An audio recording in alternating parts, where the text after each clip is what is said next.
அஸ்ஸலாமு அலைக்கும். பிஸ்மில்லா.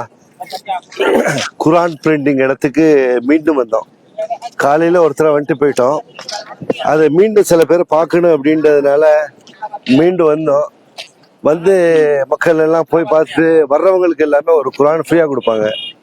அது மாதிரி குரானை வாங்கிட்டு பாக்கி எல்லாமே குரூப் எல்லாமே காருக்கு பஸ்ஸுக்கு போயிட்டு இருக்காங்க ஏறதுக்கு. இந்த இடத்துல புர்கா போட்டு வைக்கிறாங்க. புர்கா சீப்பா நல்ல குவாலிட்டியா போட்டு வைக்கிறாங்க. அவங்க சொன்னாங்க, பர்மால இருந்து வந்த அகதிகள், எங்களுக்கு பாஸ்போர்ட் இருக்காது, ஒண்ணு இருக்காது, எங்களுக்கு வீடு இருக்கு, சொந்த வீடு கொடுத்துருக்குது, ஒண்ணுமே இல்லை, போலீஸ் ஒன்றும் சொல்ல மாட்டாங்க அப்படிங்கிறாங்க. ஒரு அந்த புர்கா வெளியில 40 ரூபா விற்கிறது, இங்க 20 ரூபாய்க்கு கொடுக்குறாங்க. ரெண்டு வாங்கணுமா? 20 ரூபா ஒண்ணு. இந்த கடை 25 சாரி, நான் தப்பா சொல்லிட்டேன். 25 தான் வாங்க. 25 பரவாயில்லம்மா. 40 ரூபா வெளியில விற்கிறாங்க, அது 25 ரூபாய்க்கு கொடுக்குறாங்க. நல்ல குவாலிட்டியா இருக்குது. 25 ரூபான்னா நம்பர் காசுக்கு சுமார் ஒரு 400-500 ரூபான்னு வச்சுங்களேன். நல்ல குவாலிட்டி, நல்லா இருக்குது, பார்க்கறதுக்கு நல்லா இருக்குது.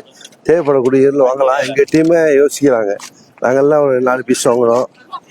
அதுக்கு பிறகு இங்கே பாருங்க, இந்த ரோட்டில் அது எல்லாமே வெளிநாட்டிலேருந்து பிழைக்க வந்தவங்க. இங்கே எந்த ஒரு பேப்பர் எதுவுமே இல்லாமல் இருக்கவங்க இங்கே பிழைக்கிறாங்க, வியாபாரம் பண்ணுறாங்க. வியாபாரம் பண்ணிக்கலாம், அது எதுவும் பண்ண மாட்டாங்களாம், ஒன்றும் சொல்ல மாட்டாங்களாம். பாக்கி இவங்களுக்குன்னு வீடு கொடுத்துட்றாங்க. பாக்கி அவங்க சம்பாரிச்சு அவங்க குடும்பத்தை ஒட்டிக்கல. வேலை கவர்மெண்ட் வேலையெல்லாம் கிடைக்காதான். இங்கேயே பிறந்து வளர்ந்து 60 வருஷமாச்சு அப்படிங்கிறாங்க.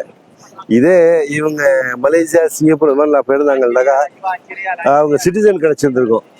அவங்க இங்க வந்து இங்க அப்படியே பாவம் காலத்துக்கு அதே மாதிரி கஷ்டத்திலேயே வாழ்க்கையை தள்ளுற மாதிரி இருக்காங்க. அல்லாதான் அவங்களுக்கு பறக்க செய்யணும். நம்ம என்ன சொல்ல முடியும்?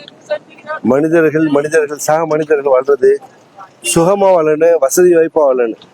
ஏண்டா ஒவ்வொருத்தருக்கும் வயிறு, ஒவ்வொருத்தருக்கும் செலவு, ஒருத்தருக்கு தங்குறது இருக்குது. அந்த வசதி வாய்ப்பை அரசாங்கம் ஏற்படுத்தி கொடுக்கணும். நம்ம இந்தியா சூப்பர் நாடு. இந்தியா பாருங்க, அந்த காலத்துல மாதிரி பர்மால இருந்து வெளில வந்தாங்க.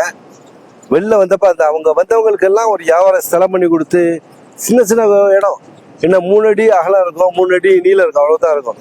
அந்த மாதிரி ஊர்லயும் டவுன்லயும் போட்டு கொடுத்து வியாபாரம் பண்ணிங்க, பொழைச்சிங்கன்னு சொல்லிட்டு கொடுத்துச்சு. ஓகே ஹைர், அதை அப்புறம் சொல்லுவோம். வியாபாரம் பண்ணி நல்லா இருக்காங்க. இந்த பாருங்க, இவ்வளவு பெரிய ஒரு இடத்துல மதீனாவுல இருந்து கொஞ்சம் அவுட்டர்ல பெரிய இது கவர்மெண்ட் ப்ரொஜெக்ட் பண்ணி, அந்த ப்ரொஜெக்டுக்கு பின்னாடியில அவங்க என்ன செய்யறாங்க, குரான் டைப் பண்ணாங்க. குரான் டைப் பண்ணி இந்த ஹஜ்ஜுக்கு வரக்கூடியவர்கள் இவங்க உள்ளவங்களுக்கு எல்லாம் கொடுக்குறாங்க. மற்ற அரபு நாட்டுல இருந்து ஒரு எதுவும் தவறு வந்துடக்கூடாது அப்படிங்கிறதா என்னன்னு தெரியல. அல்லாஹ் ஒரு சின்ன தொகுப்பு இதுக்காக எங்களுடைய டீம் வந்துட்டு இருக்கு. லேடிஸ் டீம், ஜென்ஸ் டீம் எல்லாம் வந்து வேறது பஸ்ல ஏறிட்டு இருக்கோம். கலை ராஜேந்தர், ஓகே, வெல்கம் தம்பி. பாருங்க தம்பி, அசத்து எதுவும் சொல்றீங்களா மக்களுக்கு? ஓகே, அசத்து ஒன்னும் சொல்றாங்க, அவங்க வாங்க. ஓகே, சொல்லட்டாங்க. எல்லாம் ஆர்வமா வந்து பேசுறாங்க. அதுல் நல்லா மாப்பிள்ள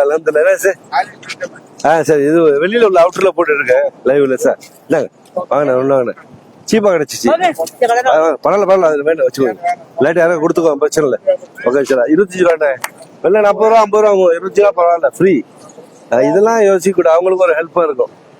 எல்லாம் மகிழ்ச்சி வாங்கினேன் சார். நம்ம அஜத்து ஒன்றும் சரி சொல்லல, காலையிலே சொல்லியாச்சு அப்படிங்கிறாங்க.